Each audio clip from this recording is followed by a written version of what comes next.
Assalamualaikum warahmatullahi wabarakatuh. Alhamdulillahi rabbil alamin. Wassalatu wassalamu ala sayyidina Muhammadin wa ala alihi wa ashabihi ajma'in, amma ba'd. Faqad qala Allah subhanahu wa ta'ala fi kalamihil qadim wal furqanil majid. A'udzu billahi minasy syaithanir rajim. Bismillahirrahmanirrahim. Innal ladzina amanu wal ladzina hajaru wa jahadu fi sabilillah ulaika yarjuna rahmatallah wallahu ghafurur rahim. Shadaqallahul azim. Subhanaka la ilma lana illa ma 'allamtana innaka antal alimul hakim. Rabbi shrah li sadri wa yassir li amri wahlul 'uqdatam min lisani yafqahu qawli. Allahumma shalli ala Muhammadin tibbil qulubi wa dawaiha wa 'afiyatil abdani wa shifaiha wa nuril absari wa dhiyaiha wa ala alihi wa sahbihi wa sallim. அளவற்ற அருளாளனும் நிகரற்ற அன்பாளனுமான எல்லாம் வல்ல அல்லாஹ்வின் திருப்பெயரால் வார்த்தைகளை தொடர்கிறேன்.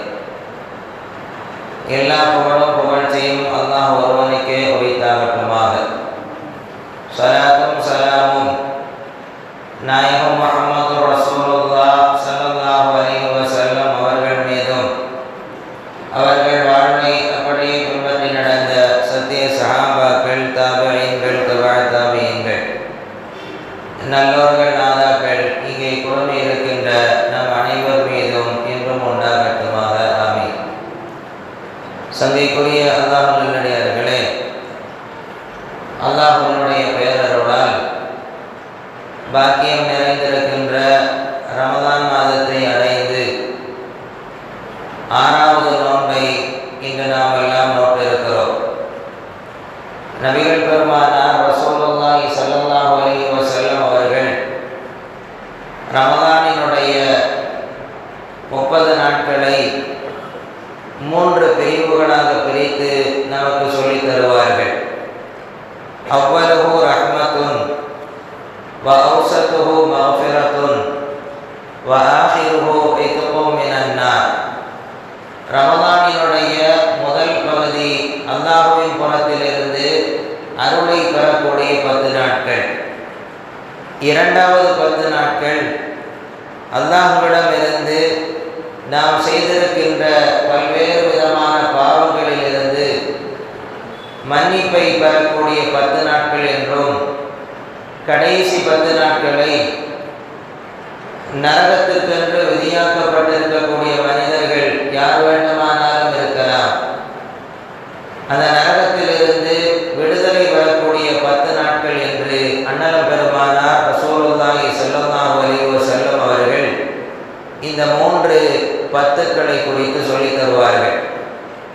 இதில் முதலாவது 10ல் நாம் அல்லாஹ்வுடைய அருளை பெறக்கூடிய 10 நாட்களை நாம் இருந்து கொண்டிருக்கிறோம்.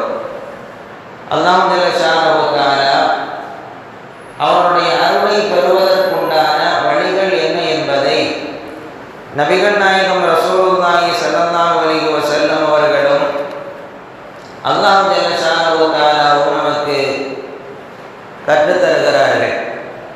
அல்லாஹ்வினுடைய அருள் எப்படியெல்லாம் நமக்கு கிடைக்கிறது, அதை பெறுவதற்குண்டான வழிகள் என்ன என்பதை சொல்லித் தருகிற போது, இன்ன ரஹ்மத்தல்லாஹி கரீபும் மினல் முஹ்ஸினீன், அல்லாஹ்வினுடைய அருள் யாரெல்லாம் நல்ல அமல்கள் செய்கிறார்களோ அந்த நல்ல அமல்களை எப்படி செய்ய வேண்டும் என்று முறையறிந்து செய்கிறார்களோ அவர்களுக்கு மிக நெருக்கமாக இருக்கிறது என்று சொல்லித் தருவார் அல்லாஹ் ஜல்ல ஷானஹு தஆலா. அல்லாஹ்வினுடைய அருளை பெற வேண்டுமானால் நல்ல அமல்கள் இருக்க வேண்டும். முஹ்ஸினீன் என்ற வார்த்தையை இங்கே சொல்லித் தருகிறார். ஹஜ்ரத் ஜிப்ரீல் அலைஹிஸ்ஸலாம் அவர்கள் நபிகள் நாயகம் ஸல்லல்லாஹு அலைஹி வஸல்லம் அவர்களிடத்தில் சில கேள்விகளை கேட்டுவிட்டு அதற்கு பதிலையும் சொல்லித் தருவார்கள். ரசூலுல்லாஹி ஸல்லல்லாஹு அலைஹி வஸல்லம் அவரிடத்தில் கேட்பார்கள், ஈமானை குறித்து கேட்பார்கள், இஸ்லாத்தினுடைய செயல்களை குறித்து கேட்பார்கள். இந்த இரண்டையும் பெருமானார் ஸல்லல்லாஹு அலைஹி வஸல்லம் அவர்களிடத்தில் கேட்டுவிட்டு மூன்றாவதாக ஒரு கேள்வியை கேட்பார்கள். அன்னலம் பெருமானார் ஸல்லல்லாஹு அலைஹி வஸல்லம் அவர்களிடத்தில் மல் இஹ்சான், இஹ்சான் என்றால் என்ன என்று மூன்றாவதாக கேள்வி கேட்கின்ற போது அன்னலம் பெருமானார் ஸல்லல்லாஹு அலைஹி வஸல்லம் அவர்கள் இதற்கு இப்படி ஒரு பதிலை சொல்லுவார்கள். அன் தஅபுதல்லாஹ கஅன்னக தரா, நீங்கள் அல்லாஹ்வை வணங்க வேண்டும். எப்படி வணங்க வேண்டும் என்றால் நீங்கள் அல்லாஹ்வை பார்ப்பதை போன்று வணங்க வேண்டும். உண்மையில் அல்லாஹ்வை நாம் பார்ப்பதை போன்று வணக்கம் செய்ய முடியுமா என்றால் நம்மை போன்றவர்களுக்கு சாத்தியமில்லை. அல்லாஹ்வை நாம் பார்த்ததில்லை. அப்படி இருக்கிற போதே அல்லாஹ்வை நாம் பார்ப்பது போன்று வணங்குவதற்கு நமக்கு சாத்தியமில்லை. மேன்மட்ட மக்கள் நபிமார்கள் இருக்கிறார்கள் அல்லவா, இவர்களுக்கு வேண்டுமானால் இந்த வாசகம் பொருந்தும். அல்லாஹ் நபிகள் ஸல்லல்லாஹு அலைஹி வஸல்லம் விளக்கி தருகிறார்கள். அன் தஅபுதல்லாஹ கஅன்னக தரா, நீங்கள் அல்லாஹ்வை பார்ப்பதை போன்று வணக்கம் புரிய வேண்டும். ஃபஇல்லம் தகுன் தராஹு ஃபஇன்னஹு யராக், அல்லாஹ்வை நீங்கள் பார்க்க முடியவில்லையானால் அல்லாஹ் உங்களை பார்க்கிறான் என்கின்ற உணர்வோடு நீங்கள் தொழ வேண்டும், வணக்கம் செய்ய வேண்டும் என்று சொல்லித் தருகிறார்கள். வணக்கங்கள் பல்வேறு வணக்கங்கள் இருக்கலாம். தொழுகையாக இருக்கலாம், நாம் இப்பொழுது நோற்றிருக்கக்கூடிய நோன்புகளாக இருக்கலாம், நம்முடைய பொருளாதாரங்களிலிருந்து செலவழிக்கக்கூடிய ஜக்காத்துகளாக இருக்கலாம், அல்லது ஹஜ்ஜு போன்ற வணக்கங்களாக இருக்கலாம். எந்த வணக்கம் நாம் செய்கின்றோமோ அந்த வணக்கங்களை செய்கின்ற போது அல்லாஹ் ஜல்ல ஷானஹு வ தஆலா நம்மை பார்த்து கொண்டிருக்கிறான் என்கின்ற உணர்வு நமக்கு ஏற்படுகின்ற போதுதான் அவன் முஹ்ஸினீன்களுடைய பட்டியலில் இடம்பெறுகிறார். அப்படி இடம்பெறக்கூடிய நேரத்தில் அல்லாஹ் சொல்லுகிறான் அல்லவா, இன்ன ரஹ்மத்தல்லாஹி கரீபும் மினல் முஹ்ஸினீன், அல்லாஹ்வுடைய அருள் என்பது எப்படி வணக்கம் புரிய வேண்டுமோ அந்த முறையறிந்து வணக்கம் புரிபவர்களுக்கு சமீபமாக இருக்கிறது என்பதை போன்று அல்லாஹ்வுடைய அருள் வருவதற்கு காரணமாக நாம் செய்யக்கூடிய வணக்க வழிபாடுகளும் ஆகிவிடுகிறது. பொதுவாக அல்லாஹ் ஜல்ல ஷானஹு வ தஆலா தன்னுடைய ரஹ்மத்தை ஒரு குறிப்பிட்ட வரையறுக்குள் வைத்திருக்கவில்லை, அதை விசாலமாக வைத்திருக்கிறார். அல்லாஹ் சொல்லுகிறார், வ ரஹ்மத்தி வசியாத் குல்ல ஷை, என்னுடைய அருள் இருக்கிறது அல்லவா, அந்த அருள் எல்லாவற்றிலும் நிறைந்திருக்கிறது என்று சொல்லிவிட்டு அந்த அருளை யாருக்கு நான் விதித்திருக்கிறேன் என்பதை சொல்லுகின்ற போது இரண்டாவதாக அருள் பெறுவதற்குண்டான வழி நம்மிடத்தில் இருக்கக்கூடிய இறையச்சத்தை குறிப்பிட்டு சொல்லுகிறார். ஃபஸஅக்துமுஹா லில்லதீன யத்தகூன் வ யுத்தூன ஸகாத்த வல்லதீன ஹும் பிஆயாத்தினா யுமினூன், இந்த அருளை அல்லாஹ் ஜல்ல ஷானஹு வ தஆலா எல்லாவற்றிலும் பரவலாக வைத்திருந்தாலும் கூட ஃபஸஅக்துமுஹா லில்லதீன யத்தகூன், யார் அல்லாஹ்வை பயந்து தன்னுடைய வாழ்க்கையை கழித்து கொண்டிருக்கிறார்களோ, ஜக்காத்தை முறையாக நிறைவேற்றி கொண்டிருக்கிறார்களோ, அல்லாஹ்வை யார் ஈமான் கொண்டிருக்கிறார்களோ அவர்களுக்குத்தான் இதை விதித்து வைத்திருக்கிறேன் என்ற இந்த வார்த்தையை சொன்னபோது முதலிலே சொல்லுகிறார், ஃபஸஅக்துமுஹா லில்லதீன யத்தகூன், யார் அல்லாஹ்வை பயந்து வாழுகிறார்களோ அவர்களுக்கு இந்த ரஹ்மத்தை விதித்து வைத்திருக்கிறேன் என்று சொன்னபோது யூதர்களும் கிறிஸ்தவர்களும் சொன்னார்கள், உண்மையில் அல்லாஹ்வுடைய பயபக்தியாளர்கள் என்றால் நாங்கள் தான். அல்லாஹ் தன்னுடைய ரஹ்மத்தை யாருக்கு வைத்திருக்கிறான் தெரியுமா? யூதர்களாக எங்களுக்கும் கிறிஸ்தவர்களுக்கும் தான் அந்த ரஹ்மத்தை வைத்திருக்கிறான் என்ற வார்த்தையை சொன்ன போது அல்லாஹ்வுடைய ரஹ்மத்தை விசாலமாக வைத்திருக்கிறான், தக்வாதாரிகளுக்கு வைத்திருக்கிறான்.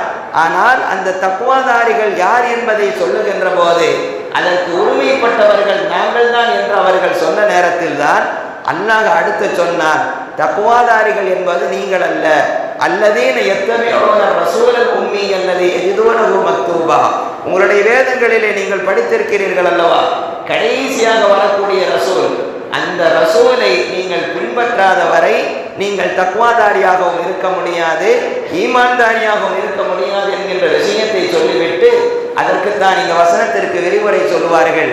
இந்த உம்மத்திற்கு அல்லாஹ் ஜல்ல ஷானஹு வ தஆலா அந்த பாக்கியத்தை கொடுத்திருக்கிறார். ரசூலுல்லாஹி ஸல்லல்லாஹு அலைஹி வஸல்லம் அவர்களை ஏற்று நல்ல பல அமல்களை செய்து அதை பயபக்தியோடு வாழக்கூடிய இந்த சமூகம் இருக்கிறது அல்லவா, இந்த சமூகத்திற்கு தான் அல்லாஹ்வுடைய ரஹ்மத் இருக்கிறது என்று விரிவுரையாளர்கள் நமக்கு விளக்கம் சொல்லி தருவார்கள். இரண்டாவதாக அல்லாஹ்வுடைய பயபக்தியோடு யார் வாழுகிறார்களோ அவர்களுக்கு அல்லாஹ்வுடைய அருளை வைத்திருக்கிறார். மூன்றாவதாக நபிகள் நாயகம் ஸல்லல்லாஹு அலைஹி வஸல்லம் அல்லாஹ்வினுடைய இரக்கம் யாருக்கு கிடைக்கிறது என்பதை சொல்லித் தருகின்ற போது, படைப்பினங்களின் மீது யாரெல்லாம் இரக்கம் கொள்கிறார்களோ அவர்களுக்கு அல்லாஹ்வினுடைய இரக்கத்தை வைத்திருக்கிறார். சாதாரணமாக நம்முடைய குடும்பத்தார்களாக இருக்கலாம், அல்லது உறவினர்களாக இருக்கலாம், அல்லது நம்மை சார்ந்திருக்கக்கூடிய நண்பர்களாக இருக்கலாம், அல்லது நம்மை சுற்றி இருக்கக்கூடிய சின்ன சின்ன ஜீவராசிகள் இருக்கிறது அல்லவா, இந்த ஜீவராசிகள் விஷயத்தில் கருணை கொள்ளக்கூடிய நேரத்தில் கூட அல்லாஹ்வினுடைய கருணை நமக்கு கிடைக்கும் என்பதை அண்ணலம் பெருமானா ஸல்லல்லாஹு அலைஹி வஸல்லம் அவர்கள் சொல்வார்கள். அர்-ராஹிமூன யர்ஹமுஹுர் ரஹ்மான், யார் கருணை உள்ளத்தோடு இருக்கிறார்களோ அவர்களுக்கு அல்லாஹ்வினுடைய கருணை கிடைக்கும் என்று சொல்லிவிட்டு இன்னொரு செய்தியை நமக்கு சொல்லித் தருகிறார்கள். உலகத்தில் தரைவாழ் மக்கள் யாரெல்லாம் இருக்கிறார்களோ உலகத்தில் வாழக்கூடிய மக்களுக்கு நீங்கள் இரக்கத்தை காட்டுங்கள், அவர்களின் மீது உங்களுக்கு அன்பை நீங்கள் செலுத்துங்கள். அப்படி செலுத்தக்கூடிய நேரத்தில் யர்ஹமுக்கும் மன் ஃபிஸ் ஸமா, வானத்தில் உள்ளவருடைய கருணை உங்களுக்கு கிடைக்கும். உலகத்தில் உள்ளவர்கள் மீது நீங்கள் கருணை காட்டினால் அல்லாஹ்வினுடைய கருணை உங்களுக்கு கிடைக்கும் என்பதை அண்ணலம் பெருமானா ஸல்லல்லாஹு அலைஹி வஸல்லம் அவர்கள் ஜீவராசிகளிடத்தில், உலகத்தினுடைய மக்களிடத்தில் கருணை காட்டக்கூடிய நேரத்தில் அல்லாஹ்வினுடைய கருணை நம் மீது வந்து சேரும் என்று சொல்லித் தருகிறார்கள். ஒருவர் நம்மெல்லாம் பிரபலமாக கேள்விப்பட்டிருப்போம். ஒரு பெண்மணி வருகிறாள், கிணற்றடியிலே ஒரு நாய் தன்னுடைய தாகத்தால் நாக்கை தொங்குவிட்டு கொண்டிருக்கக்கூடிய நேரத்தில் அவள் காலில் அணிந்திருந்த அந்த மோசாவை கலற்றி, அவளுடைய காலணியை கலற்றி அது நிரம்ப தண்ணியை கொடுத்து அந்த நாய்க்கு தண்ணீரை புகட்டி கொடுக்கிறார். அல்லாஹ் ஜல்ல ஷானஹு தஆலா அந்த பெண்மணியினுடைய பாவத்தை மன்னிக்கிறார். ரசூலுல்லாஹி ஸல்லல்லாஹு அலைஹி வஸல்லம் அவர்கள் இந்த செய்தியை சொன்னபோது ஆச்சரியப்பட்ட சஹாபாக்கள், ஒரு நாயின் மீது கருணை காட்டியதால் அல்லாஹ்வுடைய மன்னிப்பு கிடைக்குமா என்பதை ஆச்சரியப்பட்ட சஹாபாக்கள் இப்படி கேட்பார்கள். வ இன்னலனா ஃபில் பஹாஇமி லஅஜரா, கால்நடைகளில் நாங்கள் கருணை காட்டுவதற்கு கூட அல்லாஹ்வின் புறத்திலிருந்து எங்களுக்கு கூலி கிடைக்குமா யா ரசூலல்லாஹ் என்று அண்ணனும் பெருமானா ஸல்லல்லாஹு அலைஹி வஸல்லம் அவர்களிடத்தில் ஆச்சரியத்தோடு கேள்வி கேட்கக்கூடிய நேரத்தில் தான் அண்ணனும் பெருமானா ஸல்லல்லாஹு அலைஹி வஸல்லம் பதில் சொல்லுவார்கள். ஃபீ குல்லி லாத்தி கபிதின் ரதபத்தின் அஜர், ஈரமுள்ள இதயம் இருக்கும் அல்லவா, அதற்கெல்லாம் நீங்கள் கருணை காட்டக்கூடிய நேரத்தில் அல்லாஹ்வினுடைய கருணை உங்கள் மீது வந்து சேரும் என்று சொல்லி தருகிறார்கள். கருணை என்பது அல்லாஹ் ஜல்ல ஷானஹு தஆலா மனித உள்ளத்திலே ஏற்படுத்தி கொடுக்க வேண்டும். சில மக்களுக்கு இரக்கம் அப்படிங்கிறதே வராது, யாரை பார்த்தாலும் இரக்கம் வராது, ஜீவராசிகளை பார்த்தாலும் வராது, அல்லது நம்முடைய மனித இனங்களை பார்த்தாலும் இரக்கம் என்பது இல்லாமல் போய்விடும் அல்லவா. இதை ரசூலுல்லாஹி ஸல்லல்லாஹு அலைஹி வஸல்லம் சொல்லுகிறார்கள். மிக ஒரு வார்த்தையை சொல்லுகின்ற போது அவனை நஷ்டவாளி என்று அருமை நாயகம் ஸல்லல்லாஹு அலைஹி வஸல்லம் சொல்லித் தருகிறார்கள். خاب عبد وخسر لم يجعل الله في قلبه رحمة للبشر, மனிதனுடைய விஷயத்தில் இரக்கத்தை யாருடைய உள்ளத்திலே அல்லாஹ் ஏற்படுத்தவில்லையோ அந்த அடியான் நஷ்டமடைந்து விட்டான் என்று சொல்லி தருவார்கள். அப்ப இரக்கம் இல்லாத மனிதனை, இரக்கம் இல்லாத உள்ளத்தை உடையவனை அருமை நாயகம் ஸல்லல்லாஹு அலைஹி வஸல்லம் அவர்கள் நஷ்டமடைந்து விட்டான் என்று சொல்லுகிறார்கள் என்றால் இதற்கு எதிராக நாம் விளங்கக்கூடிய நேரத்தில் அல்லாஹ் ஜல்ல ஷானஹு தஆலா யாருடைய உள்ளத்திலே இரக்கத்தை வைத்திருக்கிறானோ, அன்பை வைத்திருக்கிறானோ அவர்கள் நஷ்டமடையாதவர்கள், அவர்கள் லாபமற்றவர்கள் என்பதை அல்லாஹ் நபிகள் நாயகம் ரசூலுல்லாஹி ஸல்லல்லாஹு அலைஹி வஸல்லம் அவர்கள் உணர்த்தி தருகிறார்கள். இந்த வழிகளில் அல்லாஹ்வுடைய இரக்கத்தை பெறுகின்ற இந்த வழிகளில் நான்காவது வழியாக ஜிஹாதை சொல்லி தருவார்கள். ஈமான் கொண்டிருக்க வேண்டும், அல்லாஹ்வுடைய பாதையிலே அறப்போர் செய்திருக்க வேண்டும், அல்லது நம்முடைய ஈமானை தக்க வைத்துக் கொள்வதற்காக பல்வேறு சிரமங்களை சகித்து கொண்டு ஒரு ஊரை விட்டு இன்னொரு ஊருக்கு புலம்பெயர்ந்து செல்கிறோம் அல்லவா, இதற்கும் கூட அல்லாஹ் ஜல்ல ஷானஹு தஆலா தன்னுடைய ரஹ்மத்தை தருகிறான் என்பதை சொல்லி தருகிற போது இன்னல்லதீன ஆமனு, ஈமான் கொண்டு, வல்லதீன ஹாஜரு, யார் தங்களுடைய ஊரை விட்டு புலம்பெயர்ந்து வஜாஹது ஃபீ சபீலில்லாஹ், அல்லாஹ்வினுடைய பாதையில் இந்த மார்க்கத்தை நிலைநிறுத்துவதற்காக போராடுகிறார்களோ உலாயிக யர்ஜூன ரஹ்மத்தல்லாஹ், அவர்கள் அல்லாஹ்வினுடைய ரஹ்மத்தை ஆதரவு வைத்தவர்கள் என்று அல்லாஹ் ஜல்ல ஷானஹு தஆலா நமக்கு சொல்லி தருகிறார். அதே போல ஹிஜ்ரத் என்பது இருக்கிறது அல்லவா, ஒரு ஊர்ல நமக்கு ஈமானை தக்க வைக்க முடியவில்லை என்பதற்காக அந்த ஊரை விட்டுட்டு இன்னொரு ஊருக்கு புலம்பெயர்கிறோம் அல்லவா, அது மட்டும் ஹிஜரத்து இல்லை. ஹிஜரத்தை நபிகள் நாயகம் ஸல்லல்லாஹு அலைஹி வஸல்லம் அவர்கள் இன்னொரு வார்த்தையிலே சொல்லி தருவார்கள். நாம் செய்யக்கூடிய பாவம் இருக்கிறது அல்லவா, அந்த பாவத்தை வெறுக்கிறோம் அல்லவா, நாம் அந்த பாவத்தை செஞ்சுட்டோமே அப்படின்னு வெறுக்கிறோம் அல்லவா.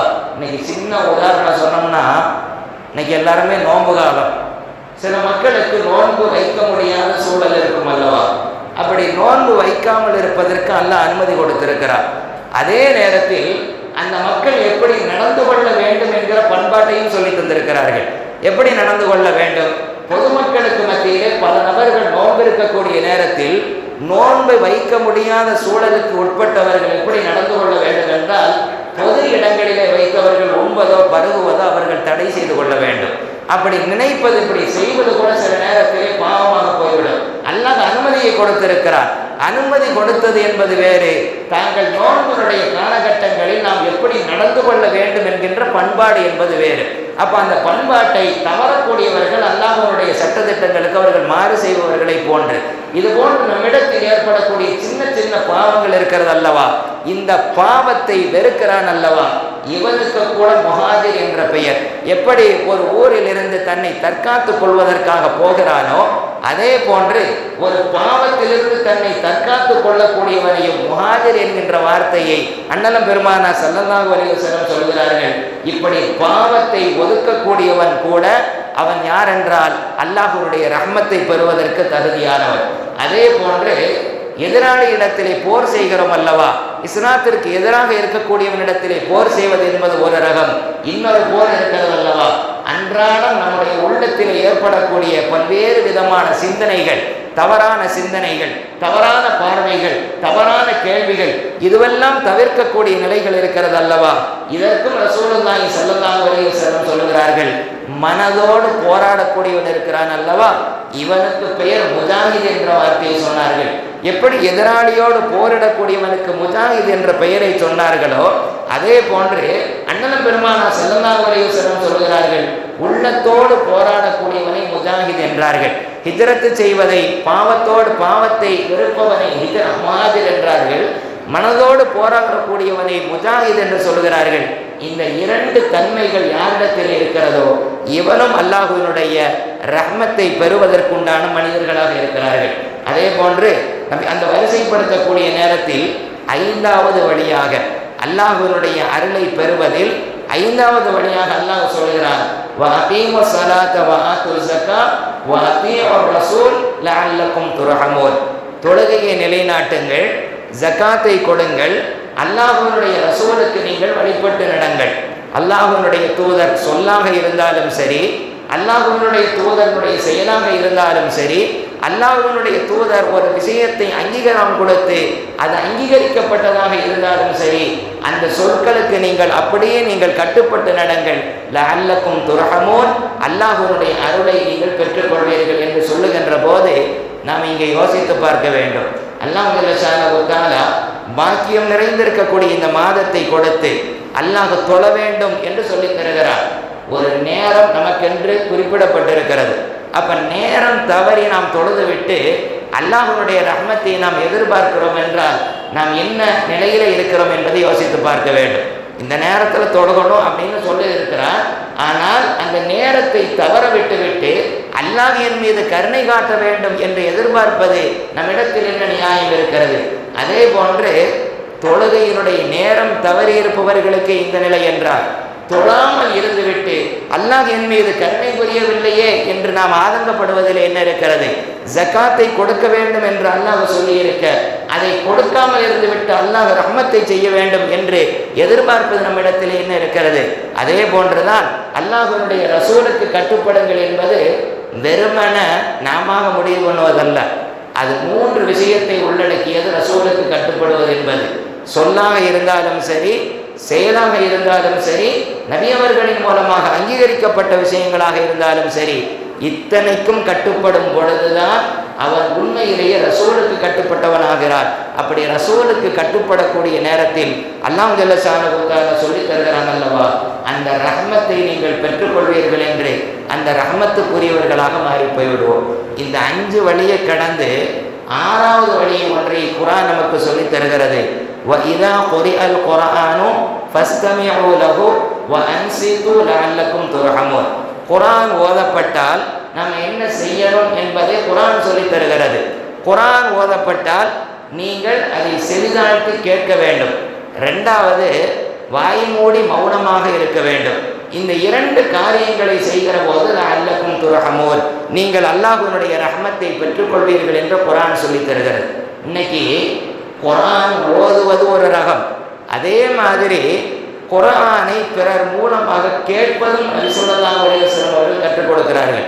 அப்துல்லாஹ் இப்னு மஸ்ஊத் ரலியல்லாஹு தஆலா அவர்களை ஒரு முறை ரசூலுல்லாஹி ஸல்லல்லாஹு அலைஹி வஸல்லம் அழைத்து சொல்வார்கள், இக்ரா அலையல் குர்ஆன், குர்ஆனை எனக்கு ஓதி காட்டுங்கள் என்று சொல்லுவார்கள்.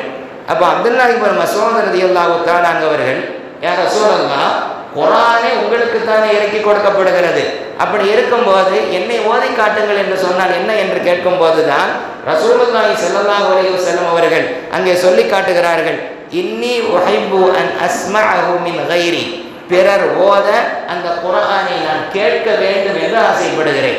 இப்போ ரசூலுல்லாஹி ஸல்லல்லாஹு அலைஹி வஸல்லம் அவர்களை தன்னுடைய தோழர் ஓதி கேட்க வேண்டும் என்று ஆசைப்படுகிற போது நாமும் அதை கடைபிடிப்பது சுன்னத்தாக இருக்கிறது. அதனால தான் இன்னைக்கு ஒரு ஆளை நிறுத்தி வச்சு தொழுகையில் ஓதி அதை எல்லா மக்களும் கேட்க வேண்டும் என்பது ஒரு சுன்னத்து. அல்லது வெறுமனை ஒருவரை குர்ஆன் ஓத வைத்து கேட்க வேண்டும். இன்னைக்கு அதெல்லாம் இல்லாமல் போயிடுச்சு. ஏன்னா நிறைய பேருக்கு குர்ஆன் ஓதவே தெரியறதில்லை. ஒரு காலத்தில் எல்லா மக்களும் ஓதி இருந்தார்கள். இன்னைக்கு காலம் செல்ல செல்ல ஓதுவது என்பது குறைந்து நம்முடைய பிள்ளைகிட்ட போய், எப்பா நீ ஓத நான் கேட்குறேன் அப்படின்னு சொன்னால் அந்த புள்ள ஓத தெரிஞ்ச பிள்ளையா இருந்தாலும் நமக்கு முன்னாடி ஓதுறதுக்கு தயாரில்லை. அதே போல பிறர் ஓத கேட்பதே ரசூலுல்லாஹி ஸல்லல்லாஹு அலைஹி வஸல்லம் அவர்கள் விருப்பப்பட்டு இருக்கிறார். ஆனால் இன்னைக்கு நம்ம என்ன செஞ்சுக்கிட்டு இருக்கிறோம் அப்படின்னா, இங்கே உயிருள்ளவர் ஓது உயிருள்ளவர்கள் கேட்டார்கள். இன்னைக்கு நம்மளுடைய நிலைமை என்ன அப்படின்னா, எங்கேயோ ரெக்கார்டை போட்டு விட்டு மக்காவுடைய இமாம் ஓதிக்கொண்டு இருப்பார், ரெக்கார்டில் கேட்டுக்கொண்டிருப்போம்.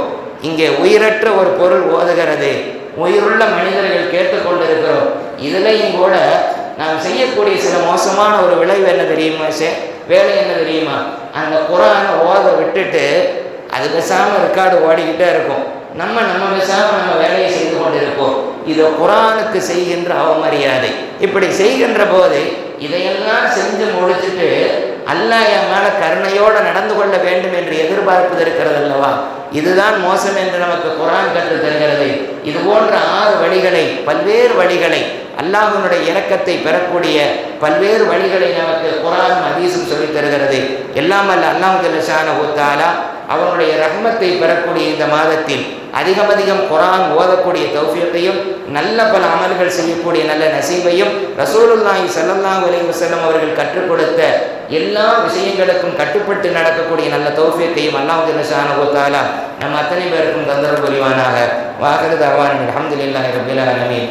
வஸ்ஸலாமு அலைக்கும் வரஹ்மத்துல்லாஹி வபரகாத்துஹு.